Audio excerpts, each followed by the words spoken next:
Hello सुंदरी। ये video dedicated है ताज़ी और अनुकृति पारिक को, जिन्होंने कमेंट्स किए थे पिछली वीडियो में। तो मैं इस ब्रेड को बनाती हूँ सारडो स्टार्टर के साथ। ये होता है 1 भाग पानी और 1 भाग आटा। जब पहले के ज़माने में यीस्ट पैकेट में नहीं मिलती थी तो इसी तरीके से ब्रेड बनाते थे। मैं इसको 1 कप ले रही हूँ, बट ये असेंशली सड़ा हुआ आटा और पानी है जिसमें खमीर है। इससे आपकी जो ब्रेड है वो लाइट बनेगी, बट आपके पास ये नहीं है। आधा कप आटा और आधा कप पानी को आप ऐसे मिक्स कर लीजिए। उसके बाद 1 चम्मच अराउंड आप इसमें यीस्ट डालेंगे, और हर एक आटा अलग होता है तो इसीलिए मैं जितना पानी डाल रही हूँ उतना आपको ज़रूरी नहीं है डालना हो। बेसिकली एक टेक्सचर आपको चाहिए ऐसा। तो ऐसा अगर टेक्सचर आपका जब भी बनता है, उसके बाद आप मिक्स करके इसको छोड़ देंगे। इसको ढक के किसी भी ऐसी जगह पे रख दीजिए तो थोड़ी सी गर्म हो। 1 आध घंटे बाद आप देखेंगे पूरे आटे में खमीर उठ जाएगा इस तरीके से। और अब इसके अंदर हम डालेंगे अबाउट 2.5 कप्स ऑफ फ्लावर, आटा नॉर्मल जिससे आप रोटी बनाते हैं, सॉल्ट स्वाद अनुसार।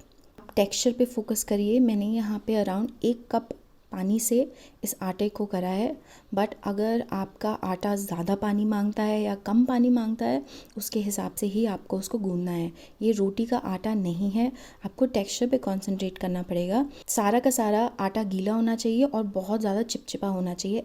तो गूंदने के बाद आपका टेक्सचर थोड़ा ऐसा होना चाहिए। अब इसको हम ढक देंगे और इसको फिर से राइज़ होने देंगे जब तक ये डबल राइज़ ना हो जाए। इसमें 1 घंटा भी लग सकता है, 2 घंटा भी लग सकता है। अब आप देखेंगे ये फर्स्ट राइज़ है और आप अपने हाथ हमेशा गीले करके ही इस आटे को गूंदेंगे।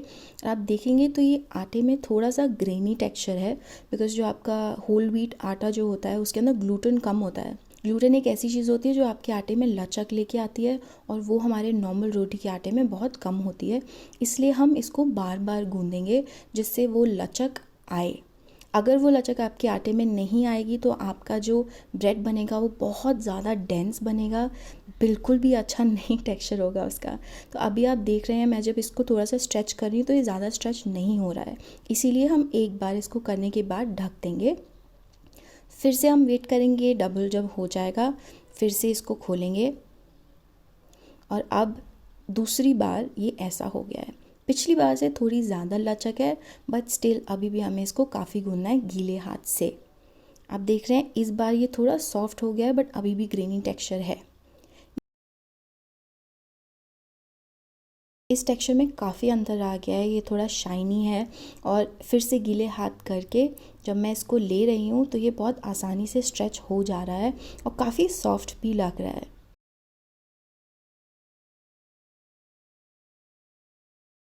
अगर आपको ये ब्रेड खानी है तो आपको आज सवेरे से प्रिपरेशन करनी पड़ेगी, क्योंकि इस ब्रेड के अंदर कोई फिलर नहीं है, कोई ऐसी चीज़ नहीं है जो आपके लिए हार्मफुल हो, बट उसके साथ साथ कोई ऐसी चीज़ भी नहीं है जो एक्चुअली आपकी हेल्प कराए इसको राइज़ करने में।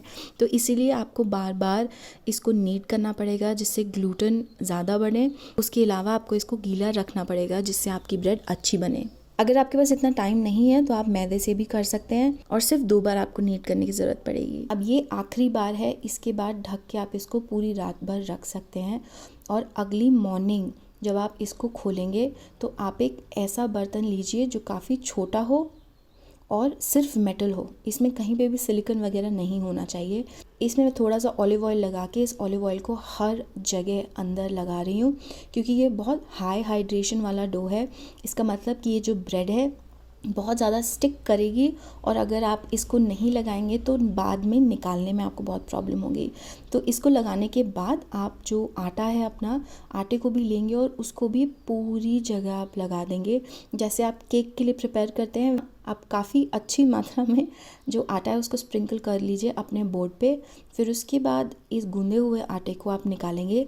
इसको ज़्यादा मैन हैंडल नहीं करना है, आप सिर्फ अपनी उंगली से, अगर ये जल्दी से नहीं निकल रहा है तो सिर्फ अपनी उंगली से एंड में थोड़ा सा प्रेशर डालिए और इसको फॉल करने दीजिए। इसको अपने हाथ से निकालने की ज़रूरत नहीं है, सिर्फ अपना नॉर्मल बर्तन को टिल्ट कर दीजिए और ये नीचे निकल जाएगा। ड्राई आटा अपने हाथ पे लगा के और इसके ऊपर भी डाल के आप इसको इस तरीके से टक करिए जिस तरीके से मैं आपको शो कर रही हूँ। हमको इस आटे का एक बॉल बनाना है, तो हम हर जगह से इसको फोल्ड करके सेंटर में लेके आएंगे जिससे एक गोल बन जाए।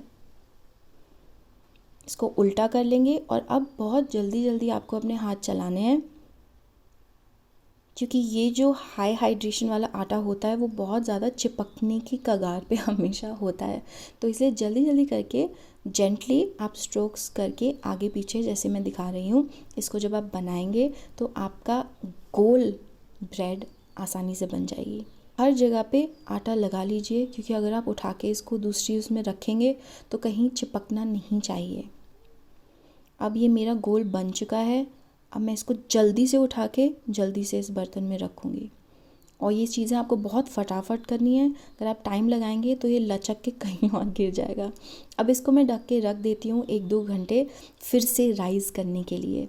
ये आखिरी आपका राइज़ होगा। अब आप देख रहे हैं ये डबल से भी ज़्यादा राइज़ हो गया है। अब हम इसको फॉइल से ढक देंगे। फॉइल के अंदर की जो स्टीम होती है वो इसको और अच्छी तरीके से पकाएगी। तो मैं अबाउट 250 पे रख रही हूँ 30 मिनट के लिए। आपके ओवन में जो भी सबसे ज़्यादा गर्म है उसको रखने के बाद आधे घंटे के बाद आपकी ब्रेड ऐसी दिखेगी। बहुत सॉफ्ट है एक्चुअली, जब आप उंगली लगाएंगे इसको, जब हाथ लगाएंगे तो काफ़ी सॉफ्ट है। अब मैं इसको लेस कर दूँगी। हीट को मैंने 200 करने के बाद इसको फिर से 30 मिनट कर दिया, बट बिना फॉइल के हम इसे पकाएंगे और ऐसा कुछ लगता है। उसके बाद इसको आप कोई भी रैक पे रख दें ठंडा होने के लिए। प्लीज़ इसको ठंडा होने से पहले हाथ ना लगाएं। बिल्कुल जब ठंडा हो जाता है उसके बाद किसी भी नाइफ़ से आप इसको काटेंगे।